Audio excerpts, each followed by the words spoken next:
வணக்கம். இது அரண்சை. நான் ஹசீப். இன்று நம்மோடு மூத்த பத்திரிகையாளர் தாமோதரன் பிரகாஷ் இணைந்திருக்கின்றார். அவரை வரவேற்போம். வணக்கம். வணக்கம். மூத்த பத்திரிகையாளர் தோழர் ஹசீப் அவர்களே வணக்கம். திமுக பாஜகவோடு நெருக்கம் காட்டுகின்றது அப்படின்ற ஒரு கருத்து முன்வைக்கப்படுது அரசியல் தரத்தில். குறிப்பாக தாவேகாவினர், காங்கிரஸ் கட்சியை சேர்ந்தவர்கள் இந்த மாதிரியான கருத்தை முன்வைக்கிறாங்க. அதற்கு ஆதாரமாக சமீபத்தில் நடந்து முடிந்த நாடாளுமன்ற கூட்டத்தொடர், அந்த கூட்டத்தொடர் முடிந்த உடனே சபாநாயகர் சார்பாக ஒரு தேநீர் விருந்து வழங்குவது அப்படின்றது ஒரு ஒரு ஒரு ஒரு வழக்கமாக நடக்கக்கூடிய ஒரு விஷயம். அதில் கனிமொழி அவர்கள் கலந்து கொண்டது அப்படின்றது பாஜகவோடு நெருக்கம் காட்டுவதற்கான ஒரு ஆதாரம், அதுவே ஒரு மிக சிறந்த உதாரணம் அப்படின்ற மாதிரியான கருத்துக்கள் முன்வைக்கப்படுது. இன்னொரு புறத்தில் சட்டமன்றத்தில் பேசும்பொழுது அமைச்சர் ஆதவ அர்ஜுனா ஒரு விஷயத்தை பேசுகிறாரு. தென் மாநிலத்திலிருந்து, குறிப்பாக தமிழகத்திலிருந்து ஒரு பிரதமர் ஏன் வரக்கூடாது, வருவார் அப்படின்ற மாதிரியாக ஒரு கருத்தை முன்வைக்கிறாரு. பின்னாடி காங்கிரஸ் கட்சியினுடைய சட்டமன்ற உறுப்பினர்கள் உட்கார்ந்துருக்காங்க, அமைச்சர்கள் உட்கார்ந்துருக்காங்க. அப்படிப்பட்ட ஒரு கருத்தை அவர் முன்வைக்கிறாரு. இதை குறித்து காங்கிரஸ் கட்சியினுடைய சட்டமன்ற உறுப்பினரும் அமைச்சருமான ராஜேஷ் அவரிடம் கேள்வி எழுப்பும் பொழுது அவர் ஒரு விஷயத்தை தெளிவாக சொல்கிறாரு. எங்களுடைய பிரதமர் வேட்பாளர் அப்படின்றவர் நாங்கள் முன்வைப்பது அப்படின்றது ராகுல் காந்தி அப்படின்ட்டு அந்த கருத்தை அவர் ரொம்ப ஷார்ப்பாக முன்வைக்கிறாரு. என்ன நடக்குது? உண்மையிலேயே இவர்கள் சொல்வது போல திமுக பாஜகவோடு நெருக்கம் காட்டுகின்றதா? அப்படிப்பட்ட ஒரு நிலைக்கு இவர்களை தள்ளணும் அப்படின்றது காங்கிரஸ் கட்சியினுடைய விருப்பமாக இருக்கிறதா, தாவேகாவினுடைய விருப்பமாக இருக்கிறதா? தாவேகாவுக்குள்ள இன்னைக்கு காங்கிரஸுக்கும் தாவேகாவுக்கும் இடையில் இந்த விஷயத்தில், நான் குறிப்பிட்ட அந்த விஷயத்தில் ஒரு சின்ன உரசல் அப்படின்றது உருவாகி இருக்கிறதா? நான் முதல்ல ஒரே ஒரு விஷயத்தை ட்ரா பண்ணிடுறேன். திமுகவுக்கும் காங்கிரஸுக்கும் இடையே நெருடல் யார் அப்படின்னு பார்த்தீங்கன்னா, அகிலேஷ் யாதவுக்கும் காங்கிரஸுக்கும் இடையே நெருடல், தேஜஸ்வி யாதவுக்கும் காங்கிரஸுக்கும் இடையே நெருடல், மம்தா பானர்ஜிக்கும் காங்கிரஸுக்கும் இடையேயான நெருடல் யாருன்னு பார்த்தீங்கன்னா ஒரே ஒரு ஆள் தான், ராகுல் காந்தி. இந்த ஒரு ஃபிகர் தான் நெருடல். அவர் இன்னும் ஏன் பப்புவாகவே இருக்கார், இன்னும் அவர் உயர்ந்து ஒரு தலைவராக வரலன்றது பெரிய கேள்விக்குறி.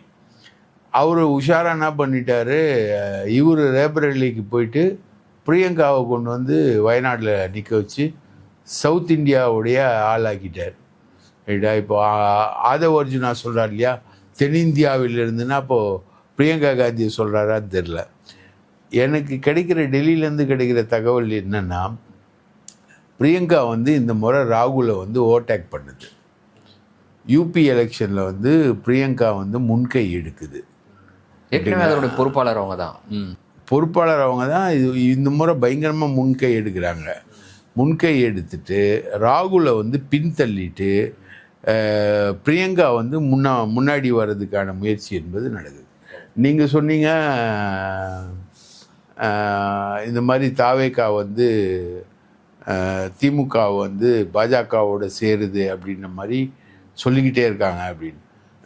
அது சொன்னது தமிழ்நாட்டில் லேட்டஸ்ட்டாக சொன்னது யாருன்னா ராகுல் காந்தி. திமுகவை, அதாவது தொகுதி மறுசீரமைப்பு மசோதாவை ஆதரிப்பவர்கள் எட்டப்பர்கள் அப்படின்னு ஒரு வார்த்தையை சொல்லி உதிர்த்துட்டு, பொன்மொழியை உதிர்த்துட்டு போனார்.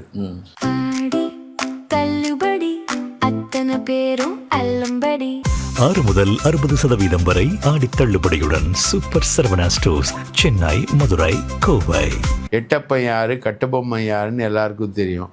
வீர சவர்கர் யாரு, வீரபாண்டிய கட்டபொம்மன் யாருன்னு எல்லாருக்குமே தெரியும். ரைட்டுங்களா? இவர் ஒரு விஷயத்தை உதிர்த்துட்டு போனார். இவங்களுக்கு ஒரு நிர்பந்தம் என்பது இருக்கு தாவேகாக்கு. அதாவது தாவேகா என்ன நினைக்குதுன்னா, எப்படியாவது திமுக பாஜகவோட சேர்ந்துடும். அப்படி ஒரு பிரச்சாரத்தை நம்ம கட்டமைத்து விட்டாதான் வர பாராளுமன்ற தேர்தலில் ராகுல் காந்தியை வச்சு சந்திக்க முடியும் அப்படின்றது தாவேகாவுடைய நிலை. ஆனால் ஏஐசிசியில் காங்கிரஸ் கமிட்டியில் அந்த நிலை இல்லை. அவங்க என்ன நினைக்கிறாங்கன்னா, எப்படி கம்யூனிஸ்ட்டும் காங்கிரஸும் கேரளாவில் மோதினாலும், தமிழ்நாட்டில் தாவேகாவும் திமுகவும் கூட மோதினாலும், அகில இந்திய அளவில் வரும்பொழுது சிபிஎம்மும் சிபிஐயும் காங்கிரஸும் இந்தியா கூட்டணிக்குள்ளே தான் இருக்குது. அந்த மாதிரி தமிழ்நாட்டுக்குள்ளே இந்த மாதிரி ஒரு நிலை வந்தாலும் திமுகவும் தாவேகாவும் வந்து இந்தியா கூட்டணிக்குள்ளே தான் இருக்கணும் அப்படின்றதா ஏஐசிசியுடைய முடிவு மூவ். ஓ, திமுக மட்டும் கிடையாது, தாவேகாவும் தாவேகாவும் இருக்கணும். ரெண்டு கட்சிகள் வந்து மாநில ரீதியாக மோதினாலும் அகில இந்தியாவில் யார் பிரைம் மினிஸ்டர் அப்படின்ற ஒரு கேண்டிடேச்சர் அப்படின்னு வரும்போது எங்கேயோ இருந்த காங்கிரஸ் இன்னைக்கு 90க்கு வந்திருக்கு. ஃபர்தராக பேசுறதுக்கு முன்னாடி அதை எப்படி சாத்தியம்னு ஒரு கேள்வி இருக்குல்ல. இப்போ 2029 நாடாளுமன்ற தேர்தல் வருது அப்படின்னு வச்சுப்போம். இப்போ நீங்கள் சொல்வது போல் ஒரே ஃபோல்டரில் இந்தியா கூட்டணிக்குள்ளே தாவேகா, திமுக, காங்கிரஸ், இப்போ இவங்க பேர் 3 பேரும் வந்து இங்கே இருக்கக்கூடிய 39 தொகுதி அவங்களுக்குள்ளே பங்கிட்டுப்பாங்களா? எப்படி சாத்தியம் அது? இப்போது கேரளாவில் எப்படி சாத்தியம்? 20 பார்லிமெண்ட் தொகுதி, 10 வந்து கம்யூனிஸ்ட்டு, 11 வந்து காங்கிரஸ்னு வச்சு 9 கம்யூனிஸ்ட்டு. 2 பேரும் யார் ஆதரிக்கிறாங்க? நீங்கள் சொல்கிறது ரெண்டுமே தேசிய கட்சி. மாநிலத்தில் 2 பேரும் சண்டை போடுறாங்க. அவங்களுக்குள்ள வந்து தேசிய அளவுலேயும் மாநில அளவுலேயும் அவங்களுக்குள்ள ஒரு உடன்பாடு இருக்குது. இதே ராகுல் காந்தி வந்து கேரளாவில் பினராயி விஜயன் அவர்கள் குறித்து அவர் பேசாத கருத்தே கிடையாது. அவங்களுக்கும் பாஜகவுக்கும், பினராயி விஜயனுக்கும் பாஜகவுக்கும் தொடர்பு இருக்குது. அதனால தான் வந்து இடி அவங்கெல்லாம் வரமாட்டாங்க, அவருக்கு நெருக்கடி கொடுக்க மாட்டாங்கன்ற மாதிரி கருத்தை சொல்லிட்டு போகிறாரு. அதற்கு பிறகு அவங்க வந்து தேசிய அளவில் நாங்கள் இன்னும் இந்தியா கூட்டணியில் தான் இருக்கோன்றதை காண்பிக்கக்கூடிய வகையில் சமீபத்தில் நடந்த கூட்டத்தில் கூட சிபிஎம் கலந்துக்குது. அந்த கூட்டத்திலையும் கூட இந்த மாதிரியான கருத்து முன்வைக்கப்பட்டது. ராகுல் காந்தி வந்து கேரளாவில் அப்படிலாம் பேசுனது தவறு அப்படின்லாம் சொல்கிறாங்க. அது ஓகே, அது வேறு. 2 பேருக்குமே வந்து தேசிய அளவில் ஒன்று இருக்குது, மாநில அளவுலையும் ஒன்று இருக்குது. தமிழ்நாட்டை பொறுத்த வரைக்கும் தாவேகாவுக்கும் திமுகவுக்கும் 2 பேருமே ஒரு மாநில கட்சி. இந்த 2 மாநில கட்சியும் ஒரு தேசிய கட்சி தன்னுடைய ஆளுமையின் கீழே அவங்கள கொண்டு வந்து ஒரே கூட்டணிக்குள்ளே கொண்டு வந்து அவங்களுக்குள்ள சீட் ஷேரிங் இதெல்லாம் சாத்தியமா இருக்கா? அதாவது நீங்கள் சொல்கிறது வந்து போல் ஃப்ரண்ட் வேற, போஸ்ட் போல் ஃப்ரண்ட் வேற. தேர்தல் களம் என்பது வேற, தேர்தலுக்கு அப்புறமா இருக்கக்கூடிய களம் என்பது வேற. காங்கிரஸுக்கு தேர்தல் களம் திமுகவோட தானே இருந்தது. தேர்தலுக்கு அப்புறமான களம் வந்து தாவேகாவோட இருந்தது. உடனடியாக அவங்க போய் தாவேகா அரசுக்கு ஆதரவு தெரிவிச்சிட்டாங்க. இப்போ அதுதான் சொல்கிறாங்க, போல் வேறு, போஸ்ட் போல் வேறு. போஸ்ட் போலில் தான் அவங்க எதிர்பார்க்குறாங்க திமுக வந்து இந்தியா கூட்டணிக்குள்ளே வரணும், இந்தியா கூட்டணியை திமுக ஆதரிக்கணும். போலில் வந்து தாவேகாவும் திமுகவும் மோதிக்கலாம், திமுகவும் காங்கிரஸும் மோதிக்கலாம். போலில் அது களம், அது வேற. ஆனால் போஸ்ட் போலில் வந்து என்ன சொல்ல வரீங்க அப்படின்னா 3 பேரும் தனித்து தான், இல்லாட்டினா காங்கிரஸ் தாவேகா கூட்டணி, திமுக தனியாக போட்டிடுவாங்க. வெற்றி பெற்றதற்கு பிறகு அவர்கள் எல்லோருமே வந்து இந்தியா கூட்டணிக்கு அவங்க எம்பிக்களின் அடிப்படையில் ஆதரவு தெரிவிப்பாங்க. இப்போ தேர்தலுக்கு முன்னர் கூட்டணி கிடையாது. இப்போ அது அங்கே தான் ஒரு இக்கனா வர்றது என்னன்னா, போல் சினாரியோவுக்கு ஒரு இதை வந்து ஸ்டாலின் ஒர்க் பண்ணிக்கிட்டு இருக்காரு. அதாவது தேஜஸ்வி யாதவ், அகிலேஷ் யாதவ், மம்தா பானர்ஜி, திமுக இவங்கெல்லாம் சேர்ந்து ஒரு தேர்ட் ஃப்ரண்ட், அப்படிப்பட்ட ஒரு ஐடியா இருக்குது. ஒரு ஐடியா தேர்ட் ஃப்ரண்ட். அப்போது அந்த தேர்ட் ஃப்ரண்ட் ஒரு 50 சீட் 60 சீட் ஜெயிச்சுதுன்னா அவங்களுடைய சே வந்திருக்கும் இல்லையா, யார் பிரதமர் அப்படின்றதுல சே இருக்கும் இல்லையா. அப்படி இருக்கும்போது ஒன்று இந்தியா கூட்டணிக்கு அவங்க சப்போர்ட் பண்ணலாம், ஒரு விதத்தில் அவங்க இந்தியா கூட்டணிக்கு சப்போர்ட் பண்ணலாம் அப்படின்ற மாதிரி ஒரு சே ஒன்று இருக்குது. ஒன்று இது இப்படி போகுமா அந்த தேர்ட் ஃப்ரண்ட்ன்றது, தேர்ட் ஃப்ரண்ட் வந்து மக்கள் நல கூட்டணியாக மாறி பிஜேபி ஜெயிக்கிறதுக்கு ஃபேவராக போயிடுமா அப்படின்ற ஒரு இதுவும் இருக்குது. ஆனால் ராகுல் காந்தியுடைய டாக்டிக்கல் லைனு பிரவீன் சக்கரவர்த்தி, அவர் தான் மெயினாக ராகுல் காந்தியை ஸ்பாயில் பண்ணிகிட்டு இருக்கிறது. பிரவீன் சக்கரவர்த்தி தான். அவர் வந்து நம்ம சுப்பிரமணிய சாமி தான், மயிலாடுதுறைக்காரர், பிராமணர், எல்லா வேலையும் அதே குணாம்சங்கள் தான் அவருக்கு இருக்கிறது. எல்லாமே நிறைய பொய் சொல்வார், நிறைய விஷயங்கள் பண்ணுவார், ரைட்டுங்களா. அவர் அந்த சசிகாந்த் செந்தில் இவங்கெல்லாம் வந்து ஒரு டாக்டிக்கல் லைன், ஒரு இன்டலெக்சுவல் குரூப் ஃபார்ம் பண்ணி இவங்கெல்லாம் ஸ்ட்ராட்டஜிஸ்ட்டு, ரைட்டுங்களா. இவங்கெல்லாம் தான் வந்து ராகுலுக்கு வந்து ஃபீட் பண்ணுறவங்க, இது பண்ணுறவங்க. ராகுல் வந்து ஒரு அல்ட்ரா மாடர்ன் அரசியல்வாதி, ஸ்ட்ராட்டஜிஸ்ட்டை தான் ரொம்ப பெருசாக நம்புவார். ஓகே. ஸோ இந்த மாதிரி ஒரு ட்ரெடிஷ்னல் பொலிட்டீஷியன் அவர் நம்புறதில்லை, வெறும் ஸ்ட்ராட்டஜிஸ்ட்டை தான் நம்புற. அதனால தான் வந்து விஜய் வந்து பயங்கரமாக ஜெயிப்பாருன்னு தேர்தலுக்கு முன்னாடியே கண்டுபிடிக்கிறாரு. பிரவீன் சக்கரவர்த்தி அவங்களோட அலையன்ஸ் ஒர்க் அவுட் பண்ணுறாரு. ராகுல் காந்தி பேசுகிறாரு. கரூர் சம்பவத்தப்போ வந்து அவர் மேலே நடவடிக்கை எடுக்காதீங்கன்னு திமுகவுக்கு அட்வைஸ் பண்ணுறாரு ராகுல் காந்தி. அந்த பேச்சை கேட்டு இவங்க வந்து நடவடிக்கை எடுக்காமல் விடுறாங்க. இதெல்லாம் நிறைய வேலைகள்லாம் அவங்க பண்ணுறாங்க. ஸோ இந்த ஸ்ட்ராட்டஜிஸ்ட் மூலமாக தான் இவங்க பிளான் பண்ணுறாங்க. அதில் வந்து திமுகவுக்கு 2 ஆப்ஷன்ஸ் இருக்குது. இவங்க சொல்கிற மாதிரி வந்து பிஜேபியோட போகிறதுக்கான ஒரு ஆப்ஷன்ஸ் இருக்குது திமுகவுக்கு. ஆனால் திமுக அதை விரும்பலை. அதே மாதிரி தேர்ட் ஃப்ரண்ட்டை வந்து ஃபார்ம் பண்ணுறது ராகுல் காந்திக்கு எதிராக ஒரு விஷயத்தை ஃபார்ம் பண்ணி கொண்டு போகணும். ராகுல் காந்திக்கு எதிராக அப்படின்னா ராகுல் காந்தியை நாங்கள் வந்து பிரதமர் வேட்பாளராக முன்மொழிய மாட்டோம். அப்படி இல்லைன்னா ராகுல் காந்தியை தலைமையில் இருக்கக்கூடிய இல்லைன்னா அவருடைய வழிகாட்டுதலின் கீழ் இருக்கக்கூடிய காங்கிரஸ் கட்சிக்கு நாங்கள் ஆதரவு தெரிவிக்க மாட்டோம். அந்த மாதிரி டிமாண்ட் வைப்பாங்களா? அந்த மாதிரி டிமாண்ட் வைப்பாங்க. அதில் தான் இப்போ வர்றது என்னென்னா, ராகுல் காந்தி வந்து எல்லா இடத்துலையும் வந்து டிஃபேம் ஆகி போகிறார். அவங்களுக்கு சோனியாவுக்கு, பிரியங்காவுக்கு, கார்கேக்கு, இவங்க எல்லாருக்குமே வந்து திமுகவை டிச் பண்ணி போனதில் வந்து உடன்பாடே கிடையாது. அதனால தான் அந்த அலையன்ஸை வந்து அவங்க ட்ரை பண்ணும்போது கூட, பிரவீன் சக்கரவர்த்தி ராகுல் காந்தியும் ட்ரை பண்ணும்போது கூட ஏஐசிசியில் வந்து கிளியராக வந்து திமுக கூட்டணி தான் அப்படின்னு சொல்லிட்டு ஓகே அவங்க ட்ரை பண்ணது தாவேகா கூட்டணி. அவர் முழுக்க ராகுல் ட்ரை பண்ணது தாவேகா கூட்டணி. இப்போ கூட சொல்கிறாங்க இல்லையா, நாங்கள் வந்து இந்நேரம் ஜெயிச்சு ஒரு பெரும்பான்மையாக ஒரு 10 மந்திரியோடு இருந்திருப்போம், கெடுத்தது வந்து இவங்க தான் அப்படின்னு ராகுல் டீம் வந்து சொல்லிக்கிட்டு இருக்கு இல்லையா. இதெல்லாமே அதுதான். அப்போனா இது இப்போது ராகுல் ஒரு விஷயத்த சொல்கிறாரு, அது நடக்கலை. ஆனால் ராகுலுக்கு ஃபேவராக ஒரு எலெக்ஷன் ரிசல்ட்டு இங்கே தமிழ்நாட்டில் வந்திருக்கு. ராகுல் சொன்னதுக்கு ஃபேவராக. இப்போ ஒரு வேளை காங்கிரஸ் கட்சி தாவேகாவோட கூட்டணி அமைத்திருந்தால் இன்றைக்கி ராகுல் சொன்னது மாதிரியே இல்லைன்னா அவருக்கு தலைமைக்கிட்ட சொல்லலாம்ல, அவர் நான் சொன்ன மாதிரி நீங்கள் அமைச்சிருந்தீங்கன்னா இந்நேரம் நாம் கூடுதலான இடங்களை பெற்றிருக்கலாம், சட்டமன்ற உறுப்பினர்கள் இருந்திருக்கலாம், துணை முதலமைச்சர் இருந்திருக்கலாம், இந்த கூடுதலான அமைச்சர்கள் இருந்திருக்கலாம், இந்த மாதிரியான விஷயங்களை சொல்லி அப்போ என்னுடைய ஸ்ட்ராட்டஜி எடுபடுது, அப்போ நான் தான் காங்கிரஸை வழி நடத்துவேன், நீங்கள் சொல்கிறது எல்லாம் நீங்கள்லாம் பழைய ஆட்கள், ட்ரெடிஷ்னல் பொலிட்டிஷியன்ஸ், உங்களுடைய பாலிடிக்ஸ்லாம் இன்றைக்கி எடுபடாது அப்படின்னு சொல்லி காங்கிரஸினுடைய தலைமை பொறுப்பில் இன்னும் ஸ்ட்ராங்காக அவர் இன்றைக்கி உட்கார்ந்துருக்கிறார் அப்படின்ற மாதிரி புரிஞ்சுக்கலாமா? சார், அவர் தமிழ்நாட்டில் ஒண்டி தான் சார் விஜய்யுடைய வெற்றி வந்து அவங்க ப்ரெடிக்ட் பண்ண மாதிரி வந்தது. 35% ஓட்டுன்றது வந்தது. பாக்கி பீகாரில் வரல, யூபியில் வரல, வெஸ்ட் பெங்காலில் வரல, எங்கேயுமே ராகுலுடைய ப்ரெடிக்ஷன்ஸ் வந்து கிளியராகவே இல்லை, எடுபடலை. இப்போ இது ஒன்றை வச்சு மட்டும் தலைமை, இதை ஒன்றை வச்சு மட்டும் தலைமை எப்படி முடிவு பண்ணும்? இது ஒரு லக்கு. இதை வச்சு மட்டும் எப்படி முடிவு பண்ண முடியும்? சப்போஸ் அதை வச்சு மட்டும் வரும்போது அதோட முழு பலனை யார் அனுபவிக்கிறான்னா பிரவீன் சக்கரவர்த்தி அனுபவிக்கிறார். ஃபஸ்ட்டு எம்பியை வந்து காங்கிரஸ் வந்து ராஜ்யசபா எம்பி அவருக்கு கொடுக்குது. இப்போ அவர் அதை ரிசைன் பண்ணிவிட்டு தாவேக அமைச்சரவைக்குள்ளே நிதி மந்திரியாக வரலான்னு ஒரு பிளான் பண்ணிகிட்டு இருக்கிறதா செய்திகள் டெல்லியில் ஓடுது. அந்த மாதிரிலாம் இருக்குது.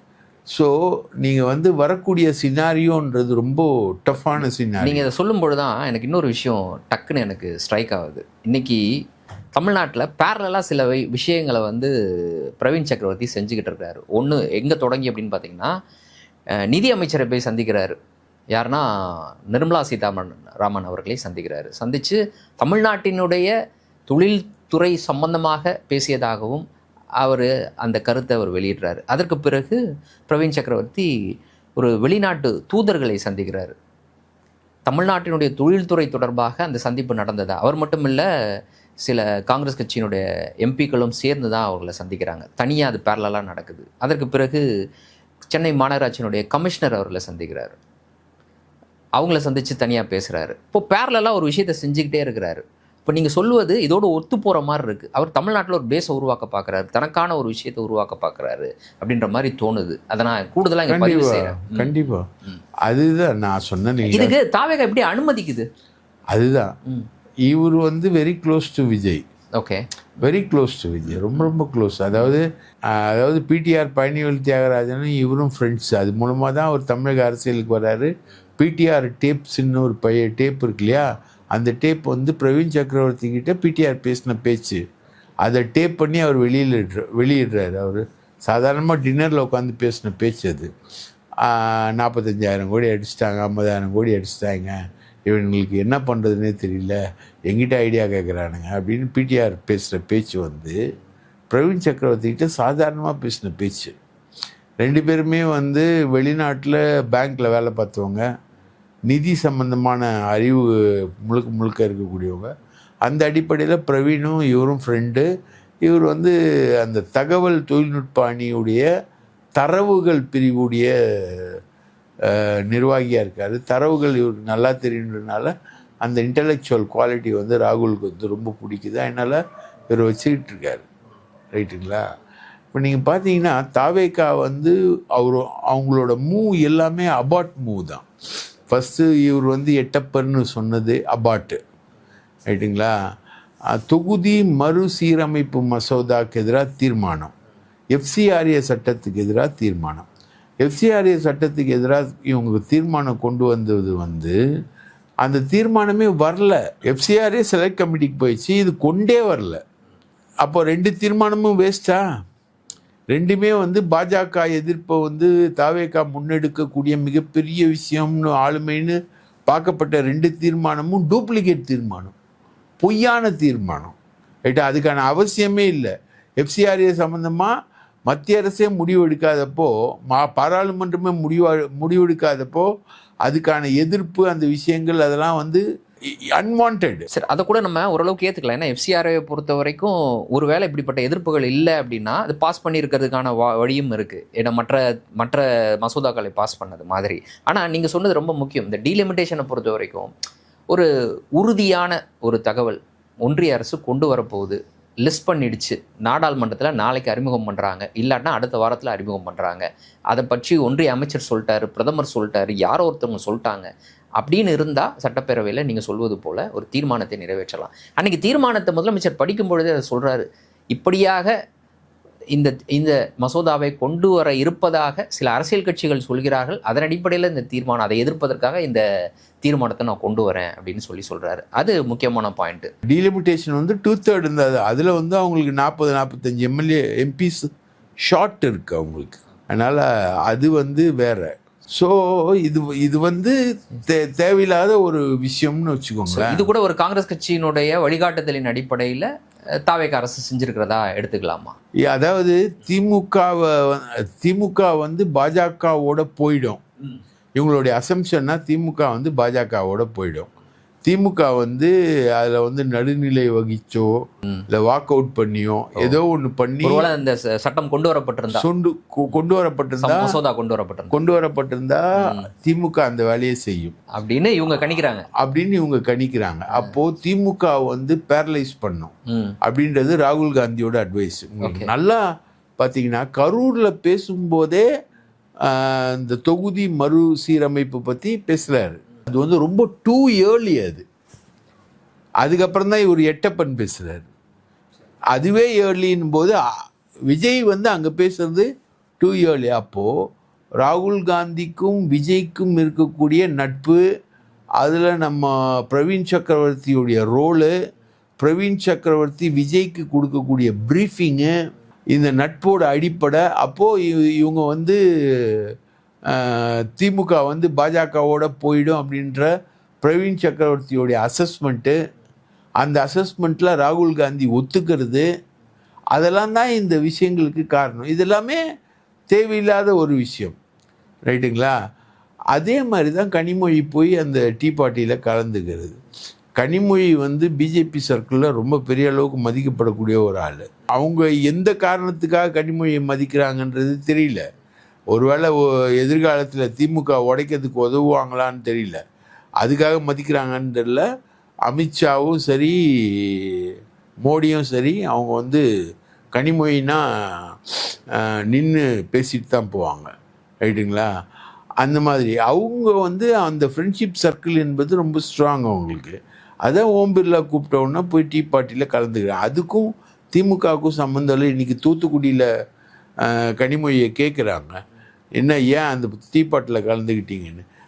தாவேகா வந்து பாஜகவை எதிர்க்குது, கடுமையாக எதிர்க்குது. அப்போ கனிமொழி சொல்கிறாங்க, பாஜகவுடைய கொள்கைகளை பாஜகன்ற பேரை சொல்லி எதிர்க்கிறதுக்கு தாவேகா தயாராகவே இல்லை அப்படின்ற மாதிரி ஒரு விஷயத்த சொல்கிறாங்க. ஸோ இதெல்லாம் வந்து காக்கா உட்கார பணம் விழுந்த கதையே தவிர திமுக அந்த ட்ராக்குக்குள்ளே போகிறதுக்கு இன்னும் முடிவெடுக்கவும் இல்லை, அந்த ட்ராக்குக்குள்ளே திமுக போகவும் போகாது. இப்போ அவங்க இன்னொரு சொல்கிறாங்க, திமுக மேலே இருக்கக்கூடிய வழக்குகள், ஏவாவேலு மேலே மற்றவங்க மேலெல்லாம் திமுககாரங்க மேலே இருக்கக்கூடிய வழக்குகள்னால அவங்களுக்கு வந்து ஒரு இது தேவைப்படுது, ஒரு பேச்சப் தேவைப்படுது அப்படின்ற மாதிரி சொல்கிறாங்க. அப்படி பார்த்தா விஜய் மேலேயும் வழக்கு இருக்க, கரூர் வழக்கு இருக்குல்ல, சிபிஐ வழக்கு இருக்க, விஜய்க்கும் பேச்சப் தேவைப்படுது இல்லையா? அப்போ விஜயும் போகலாம்ல, பிஜேபியோடு சேர்ந்து போகிறதுக்கு வாய்ப்பு இருக்குல்ல. இதை மட்டும் ஒரு காரணமாக நம்ம சொல்ல முடியாது, சொல்லவும் கூடாது அப்படின்னு. ஒரு நபர் நமக்கு வந்து அறிவுரை சொல்கிறார், அவரோட கிரெடிபிலிட்டியை நம்ம பார்ப்போம். அவருடைய நம்பகத்தன்மை அப்படின்றது ரொம்ப முக்கியமான ஒன்று. உதாரணத்துக்கு இவர் வந்து இது கடந்த காலங்களில் அவருடைய நடவடிக்கை எப்படி இருந்துச்சு அப்படி பார்க்கும்போது பிரவீன் சக்கரவர்த்தி தொடர்பாக இப்போது பொதுவாக வெளியே வரக்கூடிய தகவல், நீங்கள் கூட அதை குறிப்பிட்டு பேசுனீங்க, பிடிஆர் அவர்கள் பேசியது, அது தொடர்பாக வெளியான ஆடியோ, இதெல்லாம் பற்றி பேசுகிறீங்க. அப்போது இப்படிப்பட்ட நம்பகத்தன்மை இல்லாத ஒரு நபர் இவர் சொல்லக்கூடியதை இவரோட வழிகாட்டுதலின் அடிப்படையில் நாம் செயல்படுறது சரியா தப்பா அப்படின்றத ஒரு சாதாரண ஒரு அரசியல் அறிவு இருக்கக்கூடிய எல்லாருமே யோசிப்பாங்க. ஆனால் இப்படி கண்மூடித்தனமாக அவர் சொல்வதை கேட்டுக்கிட்டு நடப்பது, இல்லைனா அவரை வந்து பேரலாக சில விஷயங்களை செய்ய தமிழ்நாட்டில் அனுமதிப்பது அப்படின்றத நீங்கள் எப்படி பார்க்குறீங்க? தாவேகா இந்த மாதிரியான விஷயங்களை செய்வதை நீங்கள் எப்படி பார்க்குறீங்க? இது எல்லாருமே எல்லா காலகட்டத்திலையும் சில பேர் மயங்குவாங்க. இப்போது ஜெயலலிதா இருந்தாங்க, ஜெயலலிதா இருக்கும்போது சுப்பிரமணிய சாமி வந்து ஒரு காலத்தில் ஃப்ரெண்டு, அவங்களுக்கு ரொம்ப ஃப்ரெண்டு. சுப்பிரமணிய சாமி, ஜெயேந்திரர், அவங்க அண்ணன் ஜெயக்குமார், இதெல்லாமே ஒரு லாபி, ரைட்டுங்களா? அதில் வந்து சோவும் உண்டு, சுப்பிரமணிய சாமி லாபியில் வந்து சோவும் உண்டு. ஷோ வாரத்துக்கு ஒரு தடவை கேஸ் போடுவார் ஜெயலலிதா மேலே. அதுக்கான இன்புட் எல்லாம் எடுத்து கொடுக்குறது சந்திரலேகா. இந்த தகராறில் தான் வந்து சங்கராச்சாரியாரை கைது பண்ணுறதும் இந்த தகராறில் தான், சந்திரலேகா மேலே ஆசிட் வீசப்பட்டதும் இந்த தகராறில் தான்.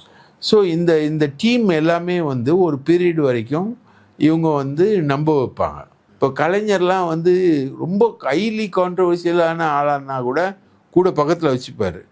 ஆனால் அவரை வந்து அவரோட விஷயங்களுக்காக வச்சு யூஸ் பண்ணுவார்.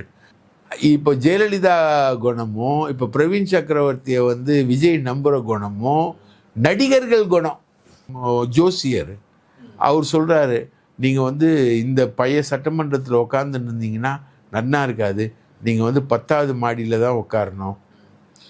ராதன் பண்டிட் வெற்றிவேல் 10வது மாடியில் தான் உட்காரணும், நேராக ஈஸ்ட் ஃபேஸிங்கில் உட்காரணும், நீங்கள் ஈஸ்ட் ஃபேஸிங்கில் கிழக்கு வாசலில் உட்காரணும், நீங்கள் உட்காரணும், அதுக்கு பக்கத்தில் எனக்கு ஒரு ஸ்டூல் போடணும், நானும் உட்காரணும், நான் உட்கார்ந்தேன்னா உங்களுக்கு ராசி அப்படின்னு சொல்லியிருக்காரு. அதை வச்சு இடம் மாற்றுறாரு. ராதன் பண்டிட் வெற்றிவேல் எவ்வளோ பெரிய டுபாக்கூர்ன்றது தெரியும். இவர் வந்து கிறிஸ்டியானிட்டியை ப்ரைஸ் பண்ணுறாரு, பைபிளோட வராரு.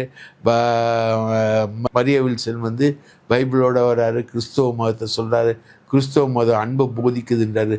தமிழ்லாம் நயா மொழி, கிறிஸ்தவம் வந்து அன்பை போதிக்குது, ஒழுக்கத்தை போதிக்குது. அந்தளவுக்கு இல்லைன்னா கிறிஸ்துவ அறிஞர்களே திராவிட மொழி இலக்கணத்துலேருந்து எல்லாத்தையும் பண்ணவங்களாம் கிறிஸ்தவர்கள் தான் தமிழ் மொழியை வளர்த்ததில் ஒரு பெரிய பங்கு இருக்குது அவங்களுக்கு. அவங்களாம் சொல்லாததை வந்து இந்த அறிஞர் சொல்கிறாரு. இந்த மாதிரி கிறிஸ்துவ இதை வந்து தூக்கி பிடிக்கிற விஜய் வந்து பக்கத்தில் ஜோசியரை உட்கார வைக்கிறாரு. கிறிஸ்துவ மதத்துக்கும் ஜோசியத்துக்கு என்ன சம்பந்தம்? அது மாதிரி இவங்களுக்கு ஒவ்வொரு இந்த நடிகர்களாக இருக்கிறவங்களுக்கு ஒரு சைக்கிக் கேரக்டர் தான். அது யாராக இருந்தாலும், இன்க்ளூடிங் எம்ஜிஆர் வரைக்கும். எம்ஜிஆருக்கு ப்ராக்டிக்கலான ஆள், கீழேருந்து வந்தவர், அவருக்கு தெரியும் சில விஷயங்கள். ஆனால் அதை தாண்டி இருக்கிறவங்க எல்லாமே ஒரு விதமான சைக்கிக் கேரக்டர் தான். ஒரு சில பேரை நம்புவாங்க, நம்பி ட்ராவல் பண்ணுவாங்க. அவங்களுக்கு அதை விட்டால் வேறு விஷயம் இல்லை. இந்த பொருள் முதல்வாதம், மார்க்சிசம், கம்யூனிசம் இதுக்குள்ளெல்லாம் அவங்க போயே இருக்க மாட்டாங்க. இன்னார் வந்து இதனால இப்படி இவர் பேசுகிறாரு, இதனால் இப்படி பேசுகிறாரு. மார்க்சிசம்ன்றது கிராமர் தானே, ஒரு சமூகத்தை புரிஞ்சிக்கிற கிராமர் தானே. அந்த கிராமர்லாம் அவங்களுக்கு தெரியாது. அவன் நம்புகிறான், பிரவீன் சக்கரவர்த்தியை நம்புகிறான். விஜய் அவர்களுக்கு பிரதமர் அப்படின்ற ஒரு ஆசை இருக்கிறதா? அதைத்தான் வந்து ஆதவர்ஜுனா வெளிப்படுத்தினாரா? காங்கிரஸ் கூட்டணிக்குள்ளே இருந்துக்கிட்டு நீங்கள் சொல்வது போல் காங்கிரஸ் கட்சியில் இருக்கக்கூடிய ஒருத்தரோட வழிநடத்தல்லையே சில விஷயங்களை செய்து கொண்டு இப்படிப்பட்ட ஒரு ஆசையும் இருக்க முடியுமா தாவேகாவுக்கு? இல்லை அந்த ஆசையை நோக்கி ஒருவேளை இருந்துச்சுன்னா அதை நோக்கி பர்சீவ் பண்ண முடியுமா, வளர முடியுமா? இல்லை, அவங்க சொல்கிறது என்னென்னா 40 சீட்டும் அவங்க அடிப்பாங்க. 29ல் 40 சீட்டும் விஜய் அடிக்க போகிறார். திமுகலாம் அட்ரஸ் இருக்காது. ஓகே. அதிமுகலாம் எதுவுமே இருக்காது. அவங்க சொல்றது போல ஒன்றுமே இல்லை, ஒன்றுமே கிடையாது. 10 பேர் தான் இருக்காங்க. தூந்து போன சக்தி. ரைட்டா? தாவேகா கூட்டணி. ஓகே. காங்கிரஸ், தாவேகா, விடுதலை சிறுத்தைகள், சிபிஎம், சிபிஐ, இந்த கூட்டணி. ஓகே. இந்த கூட்டணி வந்து 40 சீட்டு ஜெயிக்கும் தமிழ்நாட்டில்.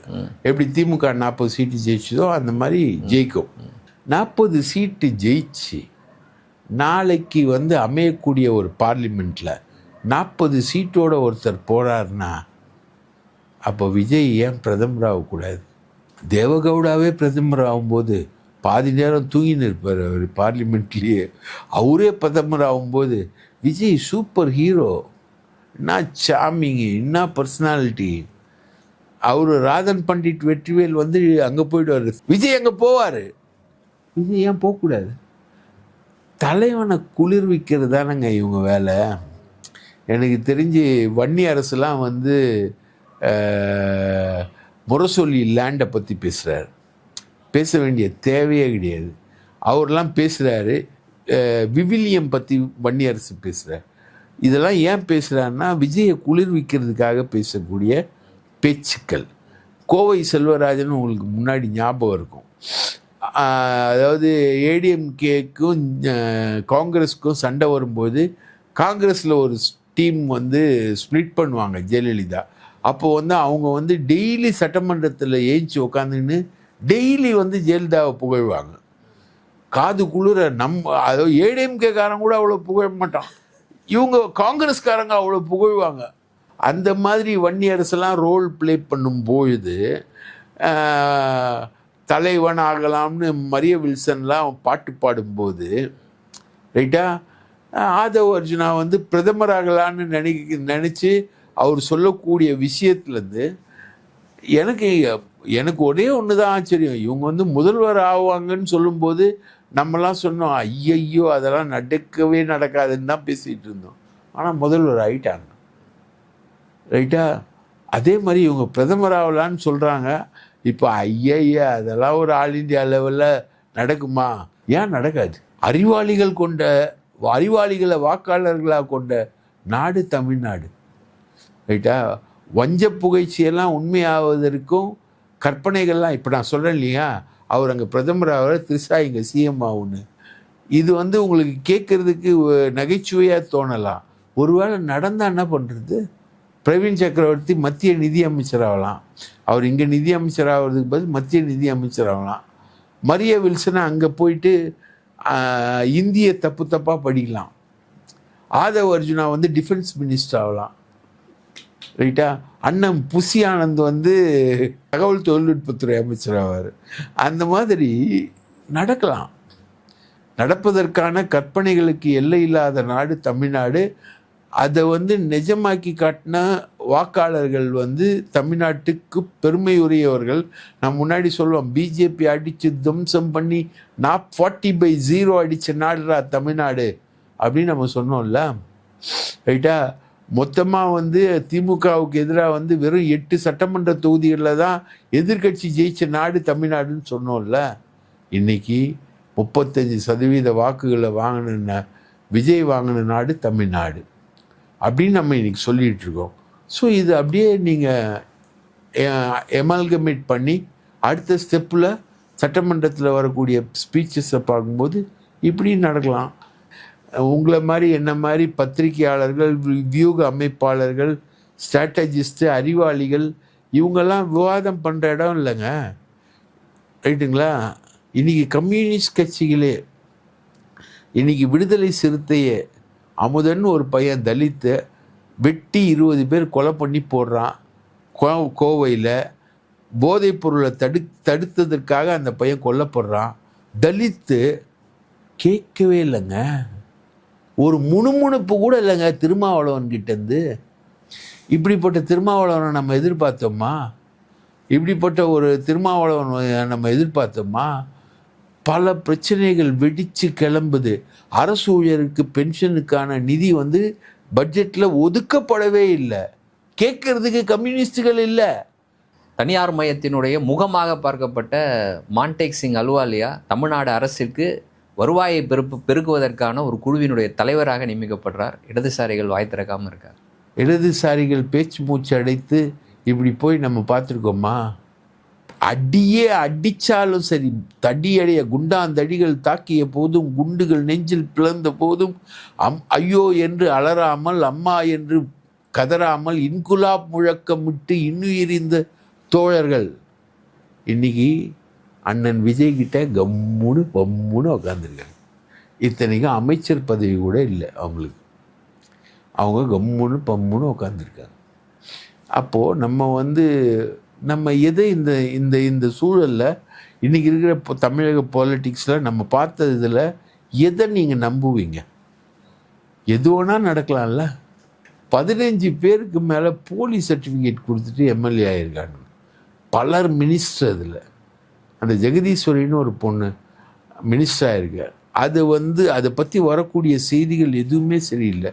ஒரு போலீஸ் டுடேன்ற பத்திரிகையுடைய நிருபராது, ரைட்டா? ஒரு நிருபர்னு சொல்லக்கூடிய அந்த பொண்ணை பற்றி வரக்கூடிய செய்திகள் ஒன்றுமே சரியில்லை. பிஎஸ்சி ஜேர்னலிசம்னு சொல்லுது. அது பிஎஸ்சி ஜேர்னலிசம் எங்கேயாவது இருக்கா? பிஎஸ்சி ஜேர்னலிசம்னு சொல்லுது. ஒரே டுபாக்கூர் பத்திரிகையாளர்களாக அந்த அவங்க ரூமில் முழுக்க டுபாக்கூர் பத்திரிகையாளர்களாக இருக்காங்க. அவங்க அங்கே உட்காந்து டிரான்ஸ்ஃபர் போடுறாங்க, கட்டிங் போது. ஊழலுக்கு எதிரான மாநிலம், ஊழலுக்கு எதிரான நிர்வாகம்னு சொல்கிறாங்க. ஜெகதீஸ்வரி ரூமில் நடக்கக்கூடிய டுபாக்கூர் பத்திரிகையாளர்கள் அடிக்கக்கூடிய கூத்தெல்லாம் கேள்விப்படும் போது காது புண்ணாகுது, ரைட்டுங்களா? இவங்க இதெல்லாம் நீங்கள் எதெல்லாம் நடக்காதுன்னு நீங்கள் நினைக்கிறீங்களோ அதெல்லாம் நடக்குதுங்க.